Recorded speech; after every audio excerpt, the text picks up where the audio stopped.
Bali, ito, na-i-assemble na natin. Bali, subukan natin. Tingnan natin kung okay na. Kung wala na bang aayusin. Bali, ito, plug-in ko na. Yan. On natin. Yan, milaw.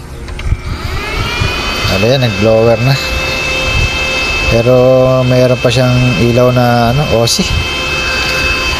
Bali, try natin na tingnan ng output kung meron na. Bali, wala siya. Wala pa siya. Yan. Bali, wala talaga. Bali, try na lang muna natin sukatan ng ng kanyang output dito sa kanyang IGBT. Tingnan natin kung meron bang lumalabas na ng kanyang tawag dito, signal. Bali, iayos ko lang.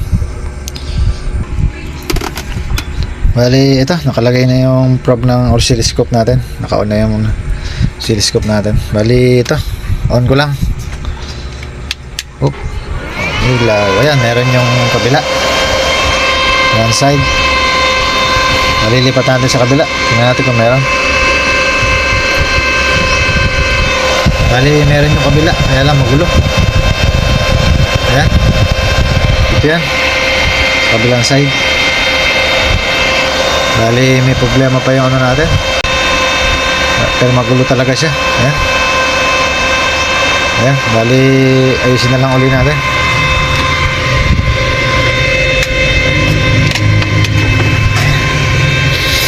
Bali, wala siyang output.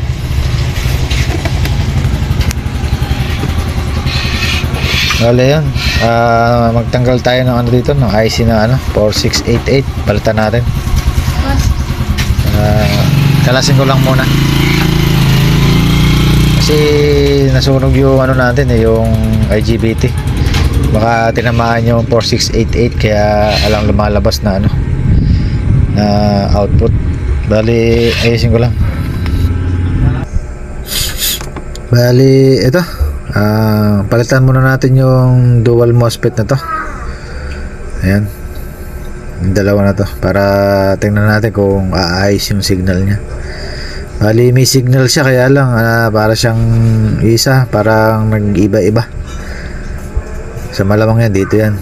Kasi, na-check natin kanina yung okay naman. Wala lang output. Pangkaraniwan pagka nawawalan ng output, ito yung 4688 ang tinatamaan. Lalo na ngayon tinamaan yung kanyang IGBT na nasunog. Karoon na shorted. Kaya isa nito malamang weak na. Bale yun, palitan ko lang to. Bali, ito yung tinanggal natin. Ito na yung bago, nakakabit na. Bali, balik lang natin sa sa pinaka mainboard natin para matesting na natin kung okay na. Bali, kabit ko lang. Bali, ito, naikabit na natin yung PWM natin. Bali, testing natin, on natin. Plug in muna pala natin. Bali, on ko lang. Ayan, milaw. Bali, ayan, meron pa rin OC. Tingnan muna natin kung may output.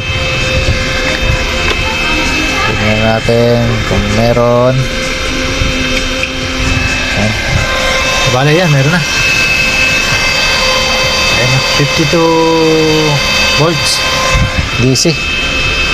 Bali yan, meron. Pero meron siyang current. Hindi ko nagtataka lang ako din parang di naman ito ang laman nito. Kasi maliliit yung bracket. Katulad niya, ginawa ko lang ng paraan. Naiiksi yung bracket pero ang laki nung naging board. Pati nga dito nilagyan ko na lang ng strap. Kaya din natin sure kung itong oscillate na to tama ba. Kasi nagkaroon siya ng kanyang output. Ito susubukan na natin to. Tingnan natin kung may spark, kung hindi siya mawawala. Bali, testing ko lang.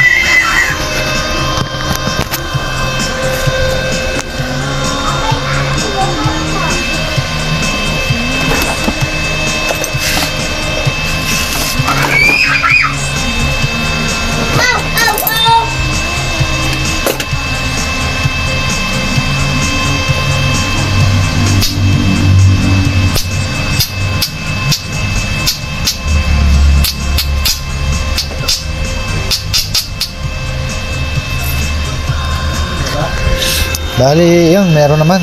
Pero nakailaw siya. Pinakamaganda nito, testingin na natin sa ano, sa holder na may welding rod. Kaya natin kung mag-spark, kung magwe-weld siya.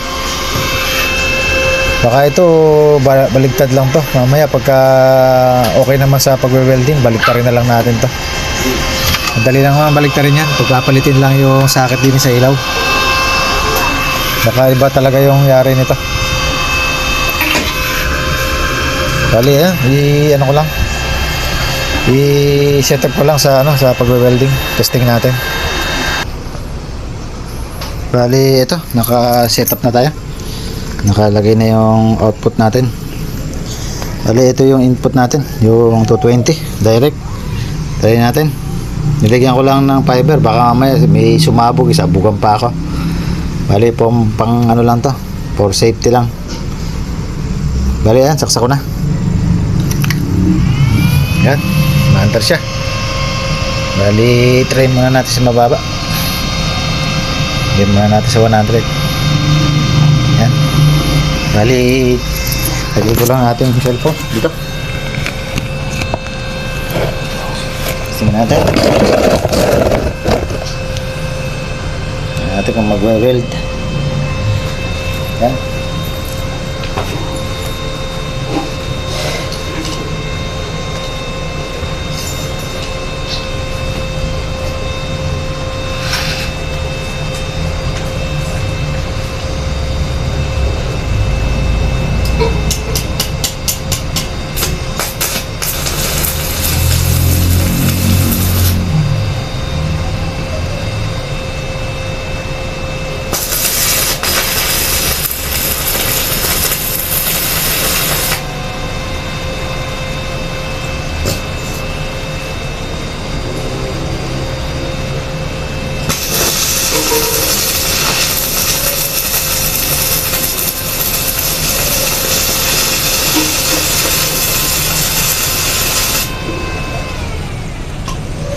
Bali, nag-trip yung circuit breaker natin. Kaya inon lang ulit natin.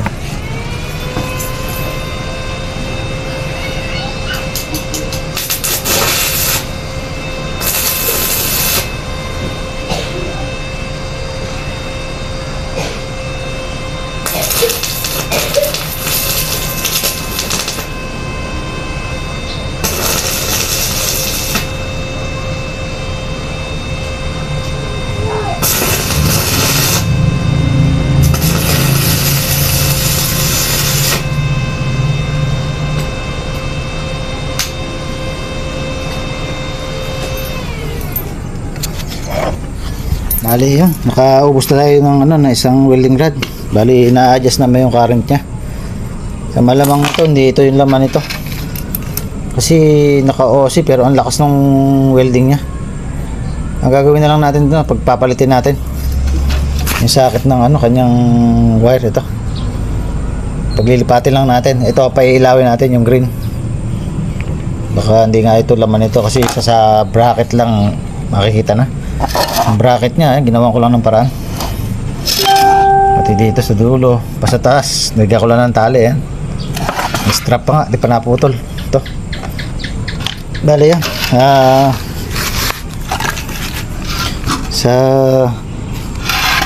Bali, ayos ko muna to para ano natin, balik natin sa ano natin, sa gawaan.